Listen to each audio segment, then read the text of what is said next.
Thank Are we you. on air? Okay, here we go. Not yet. No. We are live. Okay. Our dear Heavenly Father, we're thankful for this day. We're thankful for all the good things God has done for us, and we're thankful for the chance we have to all meet as a group. We ask thee to please bless us that the Spirit will be here and it'll help teach us and help us discuss the case. We love thee and we ask of these things in the name of Jesus Christ. Amen. Amen. Okay. This one is a little bit easier to read than last week. Thank goodness. Does somebody want to give us a quick synopsis of the storyline?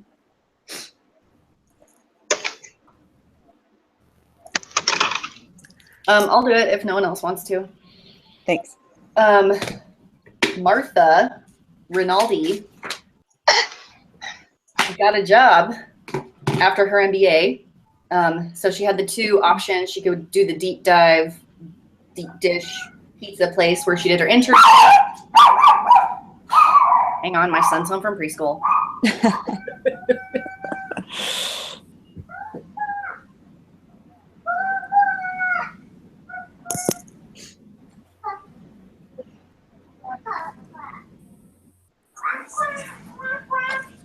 Does anybody want to pick up where she left off? Sorry.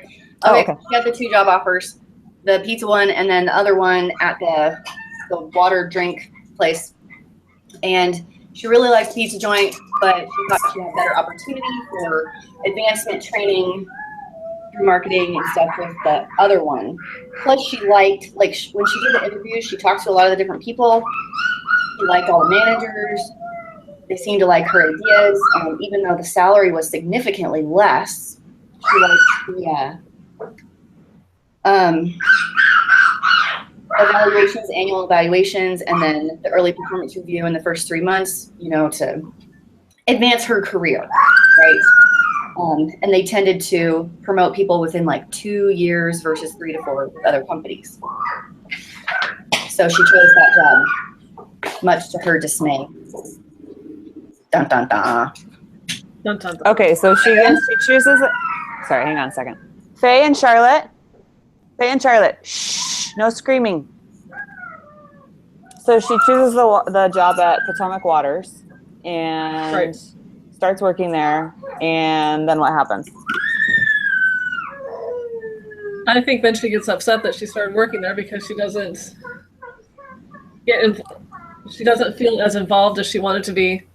She feels like people aren't recognizing her enough. She feels like she was just going to rise to the top, and it's not happening for her as quickly as she thought. Yeah, I feel like she's treated kind of like a glorified secretary, she's not really doing that much marketing. Right. Sorry, my husband finally rescued me. With the most dysfunctional people ever. You guys feel that way? Jamie, the guy, Vaughn, what a tool bag. Yeah. And then her boss, Follett, I don't remember her first name. The girl, Natalie. Yep. I don't know why she was promoted to manager because she sucks at it. Well, I kind of got the feeling that maybe she was good at it before, but now she's having personal issues and works at home half the time, and it's just disconnected. I don't know. I looked at that one, so I don't remember what page it's on. I printed it out, so it's in front of me. That she had done, Natalie was a star marketing, on projects and stuff. And so they promoted her to manager.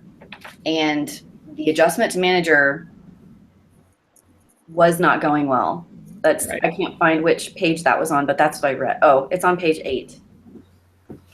Yeah, Follett had a reputation of being a star performer who had not successfully made the transition to being a manager.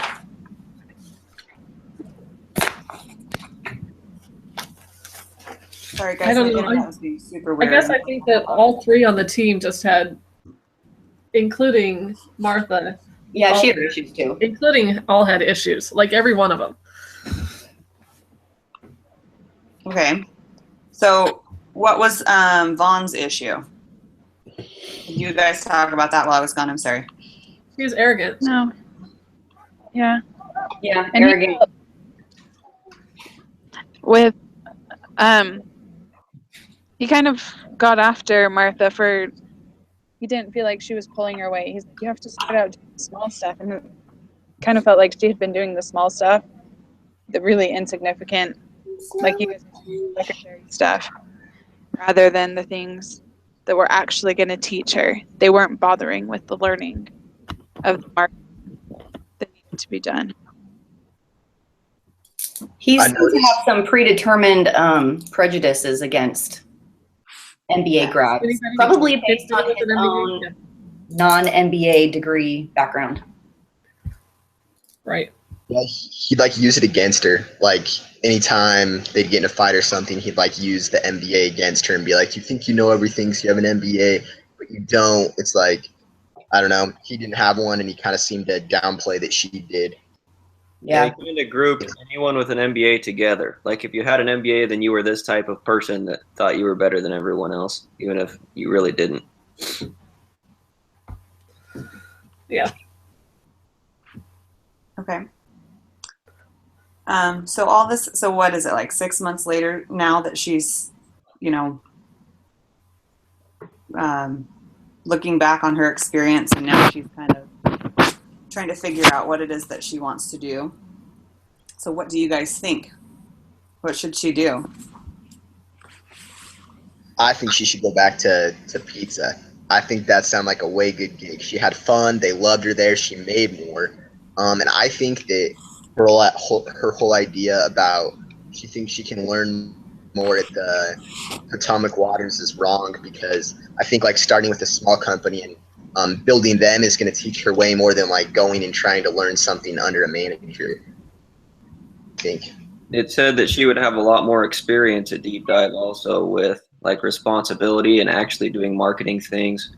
And you can learn from projects. Even if you don't have someone there tutoring you, you're going to learn from your mistakes, and you're going to know what to do better the next time and evolve into being good for your company either way. I agree with you. That's what I put, was to go to Deep Dive. Does anybody else have a different way to look at that? I kind of think she should just stick with it for a while. It's only been 6 months. I kind of feel like, I don't know how to say it. She's a little bit spoiled in that her other job was working at her dad's company, hardware company or something, and then she went to work for this smaller pizza company. Like everything she's done, she's never had anybody to like say, no, you need to do this more or harder. It's always, everything has been a little bit easy. And I think like doing something hard could actually be good for her. She could learn to work with these people. Like she has some really good ideas, and the people above her boss, Natalie, has come to her and told her, you have some really good ideas, but you're not speaking up enough. Do you feel the same way, Cassandra or Christine? I think she should leave because it is 6 months. And they're getting after her for helping around the office and trying to do other things. And no one is in her like direct section, it feels like is giving her the time of day to actually learn. And so moving on, like, yeah, you want to like try and tough things out because it doesn't look great to say I started somewhere and now I'm moving really quick. But I feel like it's kind of gone past the point of the interaction there like stinks. No one's actually working together. And so it makes that environment really hard. So if they could turn that around, I think it would be a better work environment. Here's my bottom line. I read this book, the whole thing, last week because I found it easy to read and it was interesting. Mm-hmm. So as I was reading this case study, I was like, man, the lady from this book, Catherine, whatever her name is, needs to go into this company because they are crazy dysfunctional. And while it's possible for it to be fixed, I don't think Martha is in the right position to take that on. She's a very lowly new hire. There's a ton of people above her.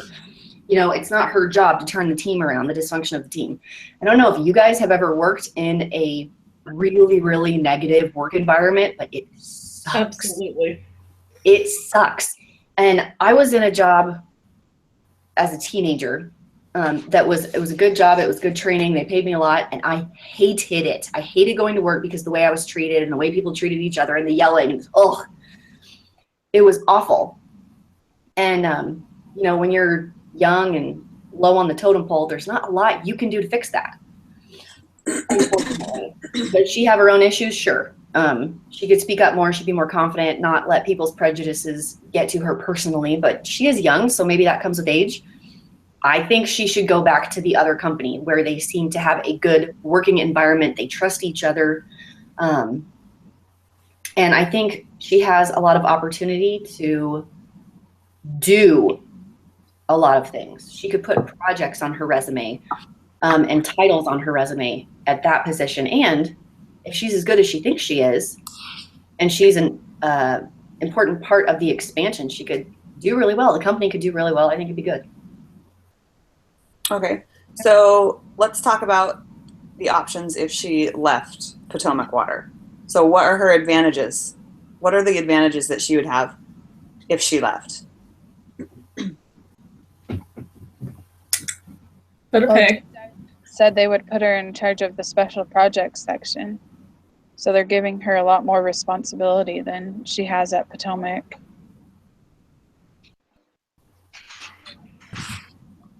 Higher pay. That was one thing. Yeah, that's a Yeah. big thing. I mean, like, I was reading this case study and I was just like cringing. So I was like, gosh, like, has to suck working there, and she's got a place where it's going to be fun. Like, I think that you can make work fun. I think that work's work, but at the same time, like, she talks about fun. She's getting paid more, and I mean, like, you can make a really strong argument for pizza actually being like better as far as experience and stuff she can put on her resume. Like, I just thought it was a no-brainer, and I don't know. I can understand what she was thinking, trying to get some extra experience, but when it's not working, I think you gotta do something about it. Okay, so if she went to Deep Dive, what would be some disadvantages that she would have? It's a little more risky and not quite as stable. If she goes there, she's hoping that the business is going to continue to be successful and grow, and that it will be a career opportunity. Yeah. Whereas with the water company, she knows it's stable. They have a really good reputation. They've been around a long time. That was one of her biggest cons for that. I mean, you have to think of the time. This was in 2008.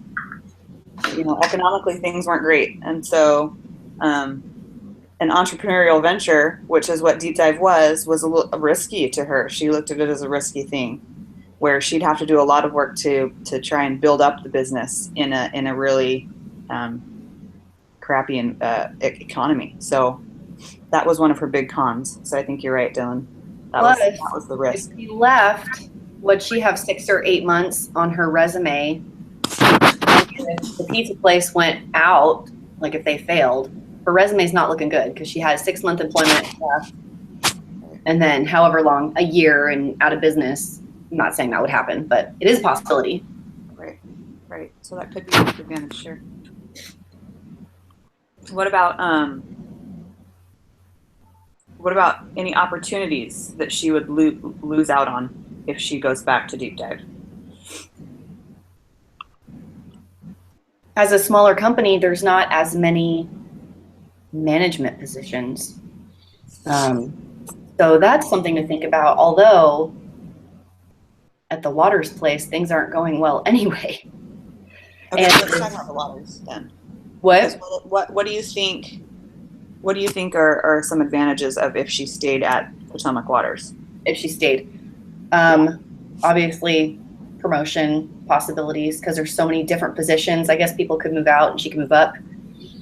I don't think she has to stay in the same department either. You can transfer to another department where people are more effective or know how to talk to each other.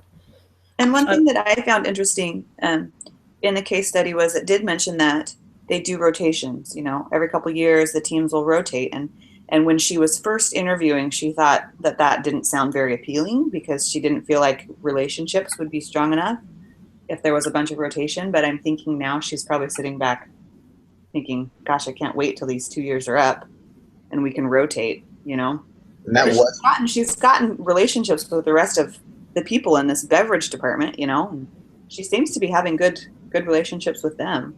and that was one of her options, because she was thinking about going and talking to the big boss man and asking if she could actually get a transfer to a different team, which, I mean, that's another strong option, I think, too. Okay. So if she doesn't ask to be transferred, and Christine had mentioned that being a low man on the totem pole doesn't really give you a whole lot of options to try and repair relationships, or there's not really much you can do about it. But is there anything that she can do to kind of repair her relationships with Foley and Vaughn, or the situation itself?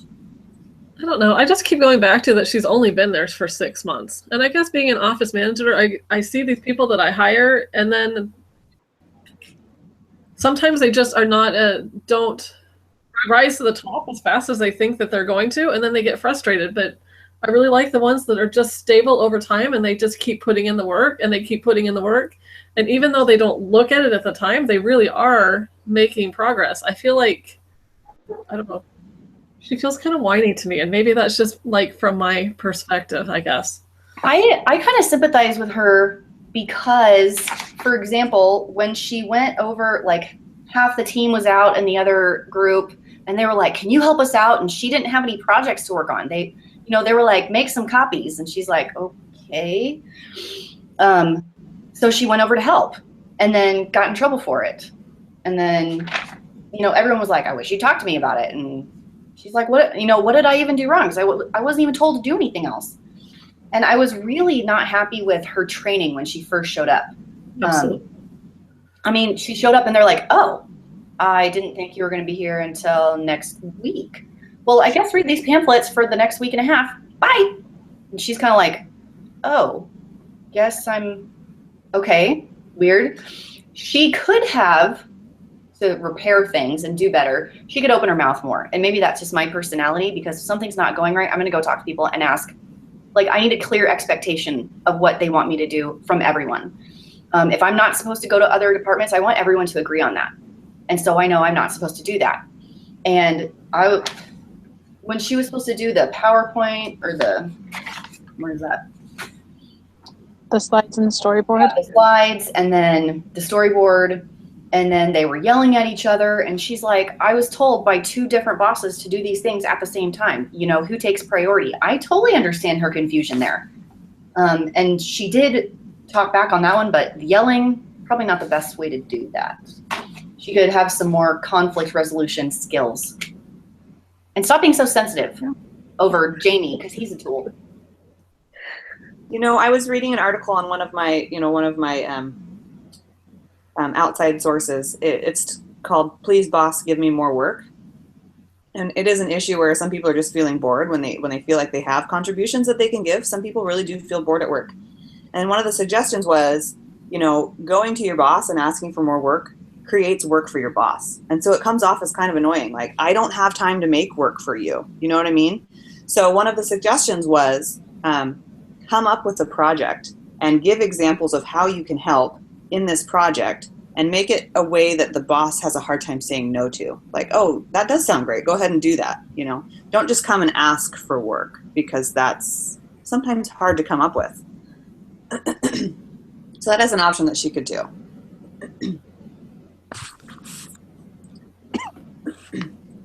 So I'm happy to hear that it sounds like you guys didn't read into this and see what the end of the story was like.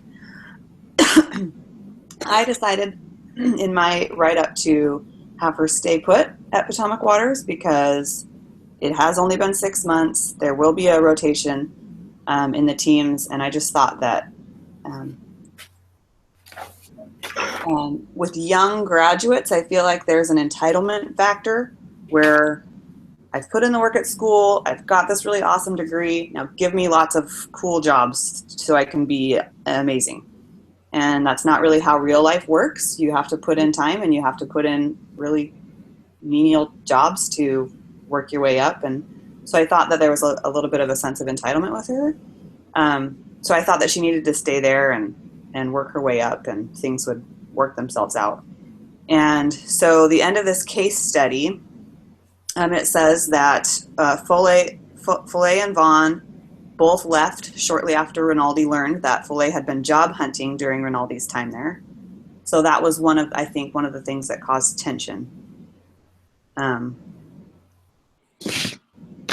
then Rinaldi had two bosses who admired her work and relied on her, and then she was promoted ahead of schedule. So with those that resolution, what do you guys feel about that? I was wrong, Ben. I was just thinking, can we do my life as a case study so I can decide where to work next? Well, after reading that first one where both of her teammates left shortly after the 6-month period, and that her boss, what was it, Natalie, had been job hunting, it kind of made sense, the tension between Natalie and Jamie, and then maybe the close, intimate talks that they were having or whatever. And did anybody bring up the fact that rumors were going around about them having an affair? I put it in my write-up, just a culture of gossip within the company. Yep. I did too. Yeah. I put it in my write-up as well. And so kind of hearing this resolution made a little bit more sense. Sometimes it is just like one or two people, and that like creates this disharmony within the whole group, just one person. And if that person can leave, my husband had it at his job. They had one person on his team that was just, oh. And then she ended up moving away and leaving, and instantly everything changed. And we were like, yes, it was so much better. And so I totally see how, having the problem people leave would change the entire situation and what your plans to do would be. Absolutely. Yeah, and so it says that she was promoted ahead of schedule, and so Cool. Sticking it out and doing your best work, people will notice. Mm-hmm. I think it's so important. You just have to. I mean, it just seems hard and pointless sometimes, but sometimes you're just making good progress when you don't realize it, when you're just making the right decisions and you are doing the work that you're supposed to be doing. Right. I like schoolwork. It feels like it's never going to end, but we're more than halfway over, so I know I can do this. One more year left. 2 more semesters. So Maybe. what do you guys feel like Rinaldi learned about herself in this case study? I think first and foremost, you learn that there are difficult people to work with, that, you think you're going to go from college to the work environment and everything's going to be wonderful. Then real life begins. But the reality is there's always going to be hard people to work with at work, and you have to figure out how to do that. Absolutely. She went to Potomac Waters to learn more about marketing, and I feel like she learned more valuable lessons than just marketing, how to deal with people, how the team dynamic works. And I don't know, working in a harsh work environment, I feel like those are lessons that were more valuable than just marketing. Well, I feel like in every job I've had, I've used more skills like with communication and teamwork and trying to be nice to people than I have like actual professional skills sometimes. Yeah. Unfortunately, people are just hard to work with. I think it also shows the power of perseverance. If you stick something through to the end, you keep working on it, and there is the reward. Because the easiest option was to leave and go to deep dive, but she stayed. And it was hard, but it's getting back to, I guess, the working with people, those life lessons that she learned along the way.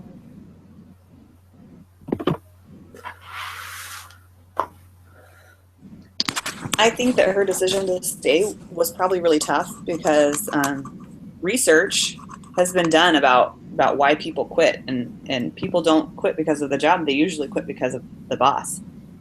And so I think that her decision to stay was hard. But I still think if she went to Deep Dive, she would have found success, though. it's probably likely. I think so too. I think that you know, I made a pros and cons list for both jobs, and she really. Oh. I lost Ashley. We lost her. Oops. I agree. I think if she had gone to the pizza place, she would have found success there also. But I think it's cool that she decided to stay and the problem people left. Because I was inspired by that one guy, Bautista. I'm probably butchering that. Like one of the head guys who was above the people that were above her. Right. You know, really liked what she was doing. And I think I'm a big believer in karma. You know what I'm saying? Like, if you do your work, you're a good worker and you're honest, eventually people will notice. Like, people will notice, and you'll have success. And then if you're a cheater and you're late all the time and dishonest, people will notice that also. Even if those people might be successful in the short term, I think long term they won't. Okay, welcome back, Ashley. You have to finish your thought now. Yeah. What happened? I've been here talking and talking and talking. What's going on? Your picture just disappeared and you were gone. That's fantastic. Where did I stop talking? I don't even know what I was talking about now. I don't even remember. Go back about 3 minutes. I was getting crickets. I was like, I guess they don't care about what I said, so we'll move on. Real cool. I was talking about pros and cons, right? Yes. Yes. Made a list. Yes. Well, all of her negatives were just kind of silly things. Like there was only one female employee at Deep Dive, and she didn't think she'd get very many training opportunities for marketing. And then, of course, there was the economy. She wasn't sure if it was a smart move to stay in that sort of business. But the pros on that side were also really high, like really good pros. Like it was such a good environment to work in, and the money was higher, and the teamwork was there. Everybody kind of seemed to mesh well with each other. But at the Potomac Waters, it just felt like all of her pros were just kind of like, oh yeah, it would be nice to work for a larger firm. Oh yeah, it'd be nice to work in a warmer climate. Oh yeah, it would be nice to have more trainings. Like it didn't seem like the pros on that side were like really strong pros. So I think she would have done well at either one. That's where I was going with that thought. That's all. So then I switched over to the book. We heard a little bit from Christine about like the connections from the book to this case study. Did anybody else have any thoughts about any connections that they made? Yeah, they could have used a course in it, just like Christine said. I think that they could have really used some of these communication skills. I did really like the book. I think it puts it all together really well. Well, in the book, the one girl gets fired pretty early on. And I think if they had done a course or something like that, I think the two people that left probably would have been fired. Yeah, I agree. They were not willing to change or grow or do anything different. She wasn't the first person to have problems with them either. I think it mentioned that, right? That even Vaughn would get in fights with a lot of people. Mm-hmm. Yeah. Okay. Well, I think that we had some differing opinions on this case study, but I do agree that it probably would have worked out either way, either decision she made. So I think that we learned a lot as far as how each other thinks. So making that transfer over to Deep Dive would have worked out for her. Sticking would have worked out for her. But you just never know what's going to happen. So I think that putting your best foot forward and doing your best work and putting in the time and the work and the effort is really all you can do in a bad work environment. Anybody have any other final thoughts that they'd like to add?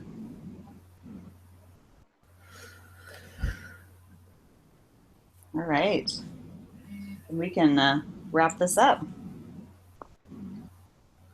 Call it good. Since I don't have this. Ashley, do you want me to give you the link, or do you just want me to post it in the discussion board? Because I can post it. It's not a big deal. I'll just take the link. Can you email everybody the link? And I'll post it too. Okay. And then next week is Cindy? Okay, Is that right? I think so. I have a question for you guys. You guys are majoring business management, right? Yep. Yeah. Have any of you taken B499A? Oh, that one's not available. They sent me a, They sent an email saying that you can substitute it. yeah, they sent me Yeah, an only email this semester. too, that you could pick either Did they just recently send you this email? It was Last like week, a 3 couple weeks of weeks ago. ago. a couple weeks ago. Yeah, they said you could take either 370, 401, or 410 in place of 499A, and they give you this form to fill out and send back to them. Is that the only class you guys got an email about? Yeah. Yes. Would one of you mind forwarding that to me so I could have it, if you would, please? She did say in the email, I don't know why you didn't get it, but she did say that only the people who got the email can use it. But I'll really? anyway, and I don't know. Who sent it to you? You have it right there by I'm chance? trying to find it right now. You I mean might you know. talk Head of the business management department, he'll give it to you. Say, I need to take this for my cluster. And Yeah, so it because says to contact Sister Stager. You said one of them was 410, but that's part of my finance emphasis. Yeah, you can't double dip, so it's got to be one that So, you don't already have to take. Oh, because like 383 was one of them, but I already have to take that one, so I couldn't pick that one. Well, hey guys, I'm out of here, so I'll see you guys next week. Okay. Thanks for the call. Hey, Christine, do you want to stop our live feed? Yeah. Sorry, I can't find that email.